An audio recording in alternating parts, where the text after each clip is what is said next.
अस्सलामुअलैकुम वरहमतुल्लाहि वबरकातुहू। अल्लाह तबारक व तआला दे सोहने ते बबरकत नाम तो शुरू करना जिहड़ा तमाम जहाना दा मालिक है। ते बेलियो ते सजनों, की हाल है तुहाडा? मैं उम्मीद करना कि तुसी सारे ठीक ठाक होसो ते अल्लाह तबारक व तआला तुहाडे ते हज़ारा निमतां ते बरकतां दा नज़ूल फरमाए। ते दोस्तों, गल इंज है भी अज जिहड़ी मैं गल तुहानूं सुनानी है ना, वो हड़ बीती है। ते हड़ बीती वो गल होंदी है जिहड़ी बंदे दे नाल अपने आप नाल बीती होवे ते होई होवे, उन्होंने हड़ बीती आखदे ने। ते गल शुरू करने 2005 दे विच ना साडे इलाके दे विच एक हो गई चोरी। ते चोरी की हुई कि किसी बंदे दे ना रात नूं चोरां ने 2 डग्गे चोरी छड़ लए ते लेके चले गए। सुबह उन्होंने डग्गियां दी बड़ी तलाश की, तलाश करते रहे, डग्गे को ना मिले। तो दिन लंघते गए, गुजरते गए। तो साडे पिंडां दे जिहड़ा रस्मो रिवाज है ना, तो जिहड़े पिंडां दे लोगां दा अकीदा है, ये बड़ा कमज़ोर हुंदा है। तो कुछ लोगों ने उन्होंने आख्या भी तुसी हिसाब करवाओ। तो हिसाब अगर तुसी करवाउंदे हो ना, तो तुहाडे जिहड़े जानवर ते डग्गे ने वो थानू मिल जासन। हुण उन्हां दे जिन्हां दे जानवर खड़े हुए सन, उन्होंने तो वाकई तकलीफ आई। उन्होंने ना कोई हिसाब वाला बंदा लभण की कोशिश शुरू कर दी। लभद्या लभांद्या उन्होंने बड़ा दूरों जाके ना एक बंदा हिसाब वाला मिलिया। तो उन्हें उन्होंने नाल कंप्रोमाइज़ किया भी मैं थोड़ा हिसाब करना है, तो थोड़े जाने ने डग्गे मेल, तो थोड़े कोलों मैं लैना बकरा। उन्हें जिन्हों के वो डग्गे जानवर गुम होए सन, उन्हें आख्या ठीक है, कोई मसला नहीं, असी देवांगे। उन्हें आख्या भी हिसाब करन वास्ते एक मैं बच्चा अपने नाल ले आना है, पहले बिठाना हिसाब ते उन्हों, ते उस हिसाब जदों उनका मुकम्मल हो जाना, उस तो बाद मैं थोड़ा एक बच्चा बिठाना है। वो हिसाब वाले नूं उन्हें ले आंदा अपने घर।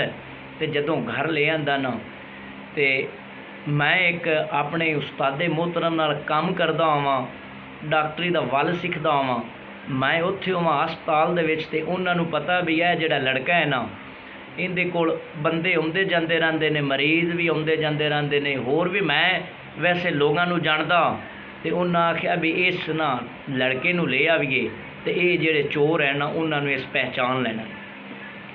वो हस्पताल है, मेरे उस्तादे मोहतरम ना उन्हां गल कीती भी है जिहड़ा मुंडा है ना, ये सानूं थोड़ी देर वास्ते दिओ, असीं अपने डग्गियां दा ना हिसाब करवाउणा है ते इहनूं बिठाउणा उत्थे। उस्तादे मोहतरम जिहड़े हैं उन्होंने आख्या ठीक है ले जाओ। वो मैनू उत्थों लेके चले गए। जदों अपने घर ले गए ना, तो हिसाब शुरू हो गया। तो उन्हें अपना एक बच्चा बिठाया हिसाब से, उन्होंने शीशा पकड़ा दिता। जदों उन्हें शीशा पकड़ा दिता ना, तो बच्चे नूं उस आख्या हाँ बच्चा, शीशे दे विच वेख तैनूं लुंडा साइकिल नज़र आ रहा है? उन्हें आख्या नज़र आ रहा है। लुंडा साइकिल किधे जा रहा है? उन्हें आख्या इधे जा रहा है। लुंडे साइकिल दे मगर की चीज़ है? 2 डग्गे ने, तो उनके पिछे की है? एक बंदा लगा रहा है। तो लुंडे साइकिल नूं एक बंदा पकड़ी ले जा रहा है, तो अगों डग्गियां नूं भी पकड़ी ले जा रहा है। तो इधे इधे जा रहे हैं। जदों हिसाब मुकम्मल हो गया ना, हुण उस हिसाबी बंदे ने आख्या कि हुण आपदा मुंडा बिठाओ। उन्होंने मैनू बिठा दिता। तो उस जदों मैनू शीशा पकड़ाया ना, तो मैं पकड़िया, तो उन्हें मैनू आख्या भी लुंडा साइकिल वेख है। मैं जदों वेख्या ना मैनू लुंडा साइकिल नज़र आया, ना पूरा साइकिल नज़र आया। मैं एक बारी तो चुप कर गया। जदों दूसरी बार उस मैनू आख्या ना कि लुंडा साइकिल है, मैं आख्या ना लुंडा साइकिल है तो ना पूरा साइकिल है। जदों मैं इतनी गल की ना, तो उस आख्या मुंडा तुसी बदल लो, ये मुंडा हिसाब करने वाला ठीक नहीं है, और कोई मुंडा ले आओ। दोस्तों, वो डग्गे की लभने हैं, वो हिसाबी जिहड़ा वो ही फराडिया। गल सुनाने का मकसद ये है कि जिहड़े साडे पिंडां दे लोग ने ना, इन्हां दा अकीदा कमज़ोर होने की वजह तो ये फराडियां ते पै जांदे ने। ते जदों फराडियां ते पै जांदे ने, पहले कुछ इन्हां दा नुकसान होया हुंदा है, ते मजीद ये नुकसान करा लैंदे ने। ते बेलियां ते सजनाओ, इस वास्ते ये जिहड़े हिसाब किताब वाले हुंदे ने, ये एवें टेवें ही लाउंदे ने, ये एवें क्या सराइयां ही करते हैं। कोई गल बात अथेंटिक जिहड़ी गल है, पक्की जिहड़ी गल है, वो नहीं होंदी। तो एवें अपने पैसे जाना किसी फराडी मगर लग के नहीं करने। एक तो पहले ही थोड़ा नुकसान होया हुंदा है, उल्टा होर नुकसान नहीं करना। तो अल्लाह ताला मेरे बेलियां ते सजना नूं खुश रखे।